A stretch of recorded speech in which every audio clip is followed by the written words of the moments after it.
When Clodagh had her stroke, everything stopped. It became a new life, completely new life, nothing similar to what had previously happened. Before that day, I was a fit, active police officer. I enjoyed running 4.5 miles every day. On Easter Monday, the 6th of April 2015, I had got up like any other day and it was a beautiful sunny day. So I decided I'll maybe clean the windows. I saw my sister arrive at my house, and as I got up off the chair for the first time, I felt completely unwell. And as she entered my house, I said to her, "Diane, can you phone an ambulance? I think I'm having a stroke."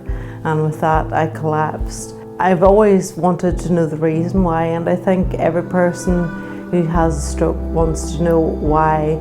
My ambulance drive to the hospital, I started to feel well again, but as I waited in A&E, my condition started to deteriorate. As I lay on a hospital bed waiting for medical attention, I suddenly felt like I'm going to die. And I spoke to my sister. I said to her, "Goodbye, Diane," and my father was with me, and I said goodbye to him. And with that, I took a massive seizure. It was quite peaceful. I never thought I would find death not frightening. On the very first day that I was in intensive care, Adrian, my partner, he looked directly into my eyes and he said, "Clodagh, are you there? Blink once for yes." And I thought, I can't flutter my eyes, I can get this wrong. So I concentrated really hard and I blinked once, one long, slow, exaggerated blink for yes. And it was a real effort to show me, I am here, nothing has changed, we will beat this. And Adrian looked directly at me and he said, "Clodagh, you'll be fine." And from that day in ICU, he worked out a system of blinks. We used 1 blink for yes, 2 for no, 3 for I love you, and 4 for you're a moron. You really have to stay positive and you really have to focus on the small improvements that you may find each day. And we didn't look back to the past in our lives, drew a line in the sand and said, okay, this is where we are today. Let's see where we're going to get to tomorrow. I think the hardest part for me, certainly in the early days, was attending hospital and visiting Clodagh and wanting to tell her so much about my day, but there was no feedback.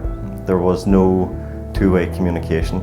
I had to every day go and not show how scared I was of her condition. Every day you had to go in with a renewed strength and vigour to say, right, let's face today and we'll make it through it. So after a few weeks, we were able to get a hold of a spelling board, which was great because that was the first time that Clodagh was able to actually direct her own conversations. There were a lot of points that my journey was very difficult. I experienced a lot of things that I never thought in my life that I would ever experience. And when I was in intensive care and in the stroke ward in the Royal, I got to witness people die. I couldn't call for medical staff to come help them. And I just lay there and watched my head unable to turn. I was unable to speak, and that was really awful, just lying there watching another human being pass away.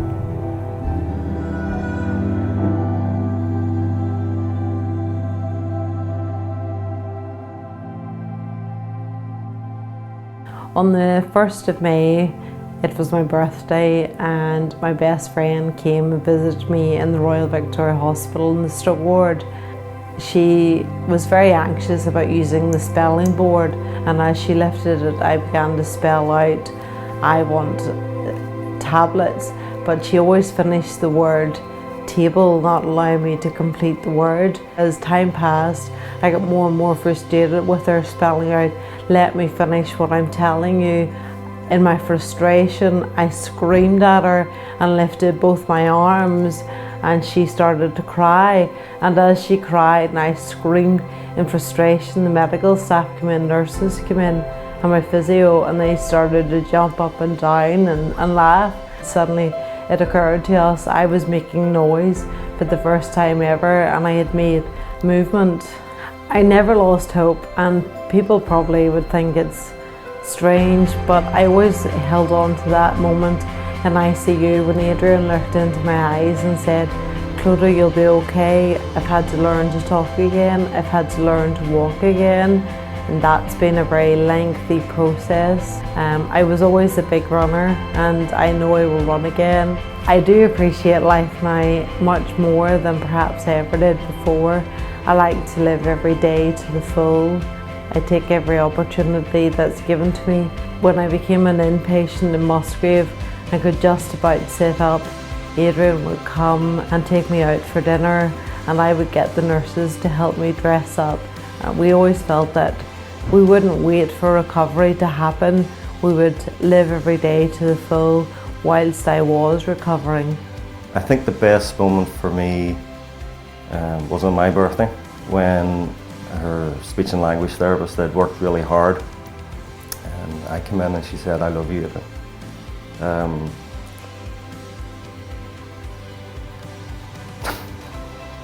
I now know not to take even just the smallest things for granted. When I learned to brush my teeth again and could lift my hand and brush my own teeth, I cried every morning that I did it for a week. So with all these new small movements, Clodagh would be very excited and it would make your day. I think we've got our life back the way it was and it is just as enjoyable as it ever was. I've had a lot of people behind me who I find inspirational. I often wonder to myself, would I have been as incredible as Adrian? The love and support my parents have shown me has been incredible, and a lot of the nurses, they've shown me such kindness in the most difficult of situations. It has restored my faith in humanity. I think this has made me become much more positive about life. I don't know what the future holds and I don't look too far to the future. I think we now know from experience that life can change tomorrow. So we enjoy today, we'll plan for next week, but after that, who knows? I often wonder why me, but then I realise that bad things happen to everybody and I am a believer that everything happens for a reason, and I believe that God has a plan for each of us. And I'm always a great believer in God only gives you as big a burden as you can carry. So I always said when I was in hospital and even now, God, you must think I have mighty broad shoulders